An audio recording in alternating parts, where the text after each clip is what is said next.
Last more than a month, I tried my best that we should not discuss publicly something which in my opinion is very serious, which impinges on our national institutions, the prestige and dignity of our national institutions.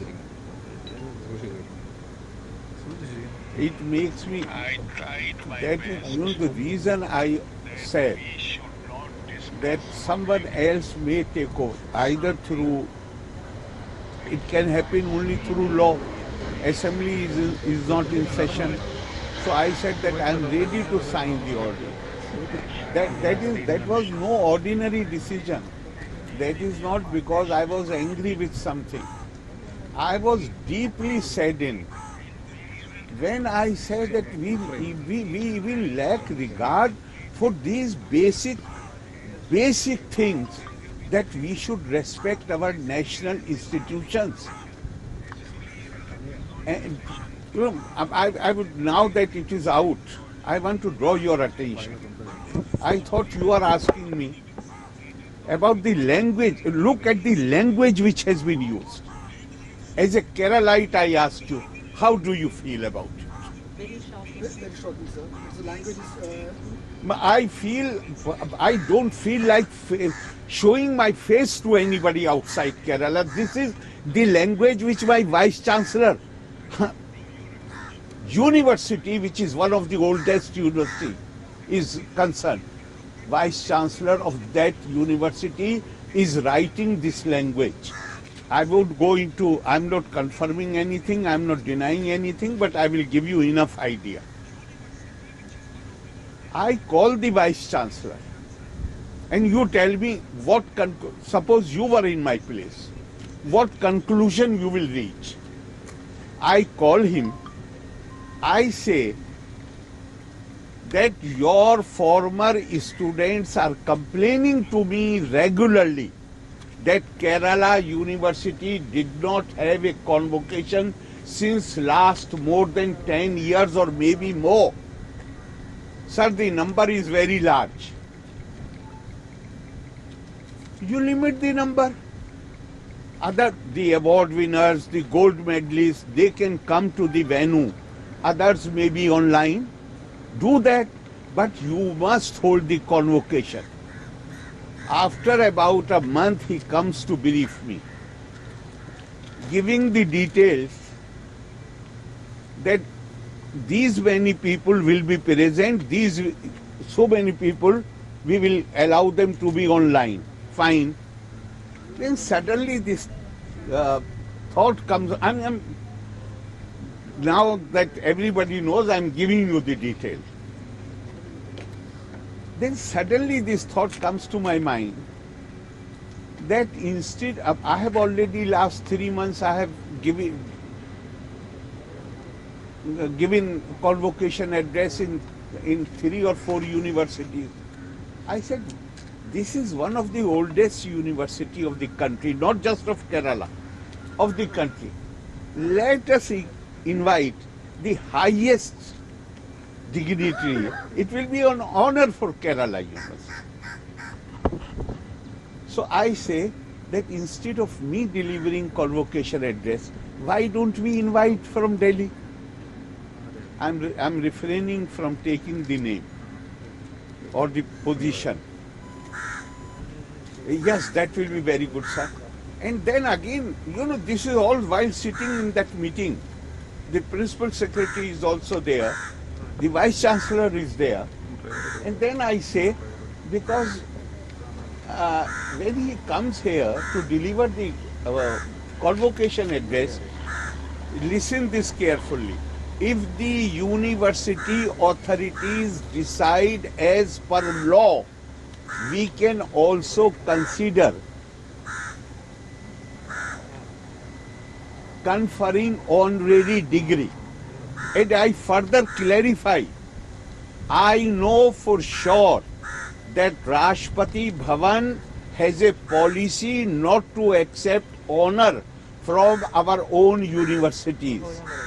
But I shall go, if the university authorities decide, I shall go to him, go to Rashtrapati Bhavan and say that this may be considered a special case because Kerala is the oldest university of the country. So this may be considered as a special case. 4 days later, 5 days later, on 5th of December, he calls Raj Bhavan, and maybe that stage has not come, when I will let you know what exactly he told our office.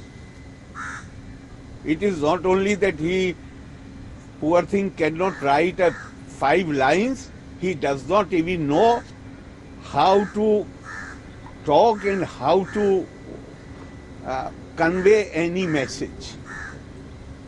I was shocked and surprised when I was informed that this is what he has said. I am still not telling you what.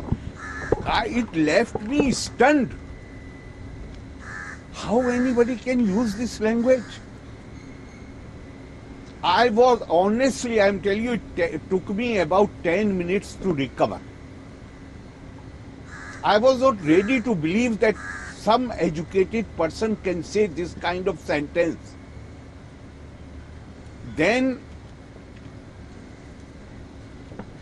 unfortunately, I do not know whether it was because of communication gap or something. After 10 minutes, I called CM's office and somehow I could not talk to him. For next day, You have wrote a letter. not so far, I then called the Vice Chancellor. I said, this is what you had informed the Raj Bhavan yesterday. Then he became very nervous. Possibly he realized that whatever he had said was totally obnoxious.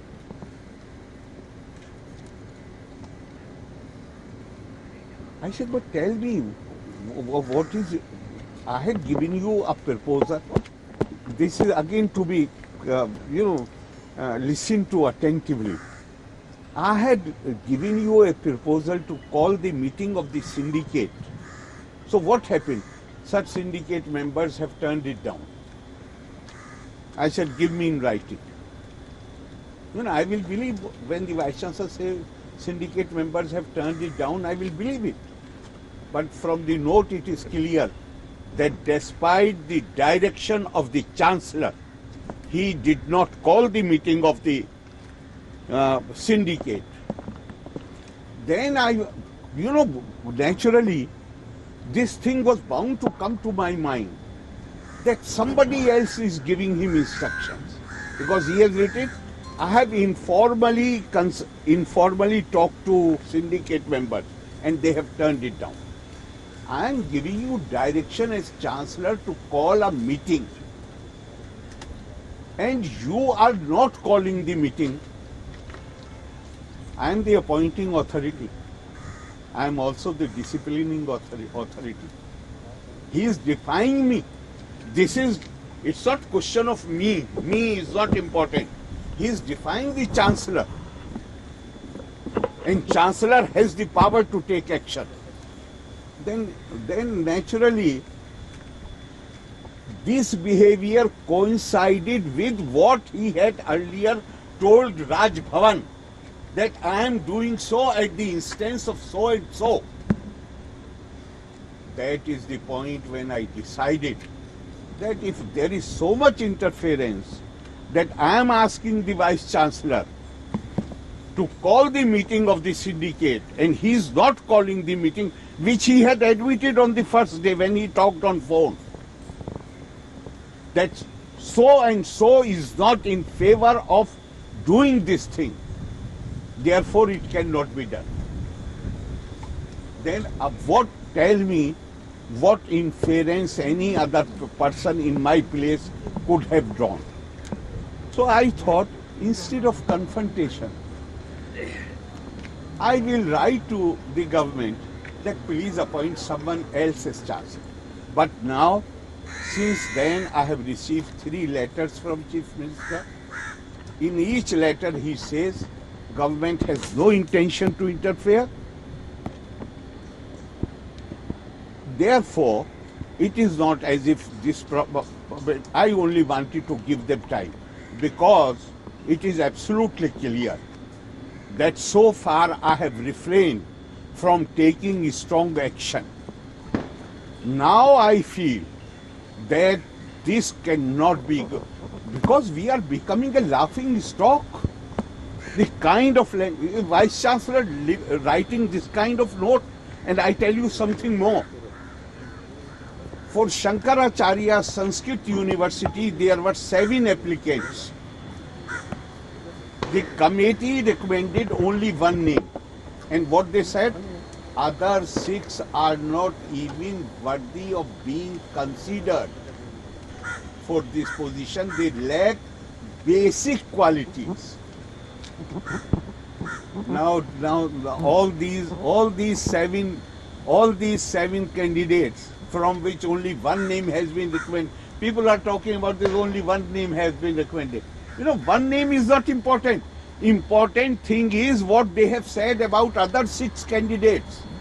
They lack basic qualifications, and they are professors of 10 years standing in Kerala universities. This is the degradation to which we have brought the higher education, where Vice Chancellor cannot write 2 correct sentences, where 6 professors of 10 years standing are being described by a committee of which higher education chairman of the Higher Education Council is member Mr. Rajan Gurukul. You have been sleeping for last 5 years. If this is the standard, that's for 6 professors. You are saying that they are not fit, they lack basic qualities. And what kind of professors we have in Kerala University? Tell me. Sir, let me clear one thing. The letter of Kerala VC was written in front of you, otherwise it will be sent to you. Naturally, when he is saying to me, I said, give it to me in writing. Okay. But naturally, when he comes and tells me about the highest of, You scolded him, that makes him nervous. You scolded even if, so for argument's sake, he became nervous. He's telling the office, I have given him clear directions to call the meeting of the syndicate. He's not calling the meeting of the syndicate. A nervous person will defy the chancellor like this.